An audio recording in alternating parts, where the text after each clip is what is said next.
All right, good afternoon, everyone. Hope you're doing well. I hope our Divrei Torah today should be a schus for all those in need of refuah, especially a person who was stabbed this morning in Israel, and everyone should just be well and pray for more peaceful times. Do a Rashi from the end of the Parsha, famous Rashi, but important Rashi, with you today in the end of Parshas Tazria, after describing all the many cases of tzaras and how to deal with it and how the Kohen diagnoses it. We learn about the station of the individual who has tzaras during their time of affliction and during their time of koma. The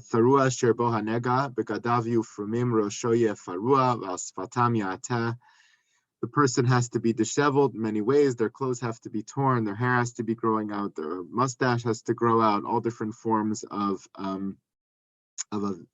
demonstration of their status, similar to the status of Avelus in that way. V'tamei tamei yikra, of course, famously, the person has to call out to others to tell them that they're tamei. Mashmiya shu tamei v'yifreshu mimenu, says Rashi. The reason that you call out is for a practical purpose, so that people should know to distance themselves from you. But in addition to that, kol yemei asher hanega bo yitma tamehu. All the days that he has this nega and he's tamei, he has the status of a tamei. And because of that status, badad yeshev, he's supposed to sit alone outside the camp. That is his place. So Rashi explains the parameters of badad and michutz lamachaneh and various aspects of what's going on here. First of all, he says badad yeshev. Why does it say in addition to michutz lamachaneh, outside the camp, which here means the three camps, as Rashi says, michutz lamachaneh, chutz l'shalosh machanos. All the three concentric circles of the camp, that's the camp of the Mishkan, the camp of the Levium, the camp of Israel, even outside of all of those. It's not just outside the precincts of the Mishkan or the Levium, but outside the camp of Israel as well. That would be the setup in the Midbar. So the person has to be outside all of those camps. So if he's already outside the camps, why does it further say Badad Yeshev, that he has to sit alone? Clearly he's alone, he's outside of all the camps.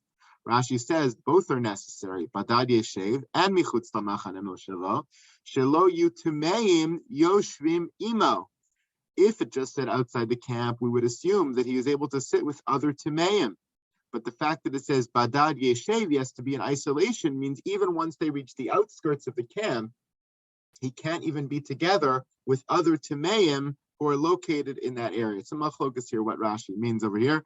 Is it talking about he can't even be with other forms of Toma, like someone who's Tumei Mace, or he can't be with other Mitzoraim, whatever the case would be, he can't be with other Tumeim. He has to be totally alone. What's the reason for the severity here? Other people who are Tamei don't have to be alone. Most of the time don't even have to be Bichutz Lamachaneh. So why do they have to be in such strict isolation? Why is it so strict here that this person has to be in isolation? Because of the crime that they committed, the sin that they committed. The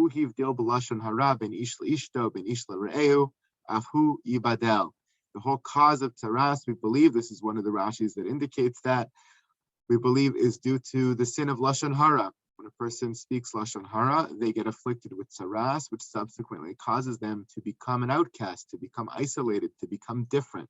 Whether in the initial stages, when their skin or their house or their clothing looks different, already there's a level of separation between them and others, or once they're diagnosed as a tamei, and they have to be michutz lamachaneh and badad yeshev in total isolation, they feel even further separate from other individuals.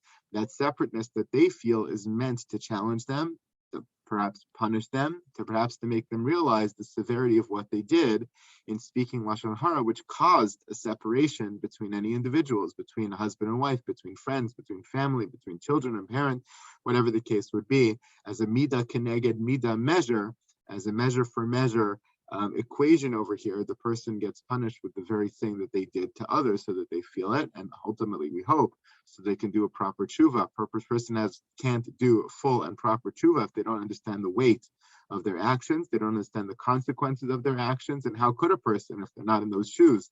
So this is the closest that a person can come to it.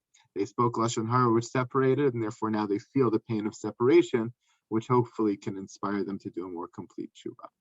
Thank you so much, everybody. Have a great day. Thank you. You too, Rabbi, and everybody. Well, Thank take you, care. Rabbi. Thank you. Thank you. Thank you, Rabbi. Sarah. Take care.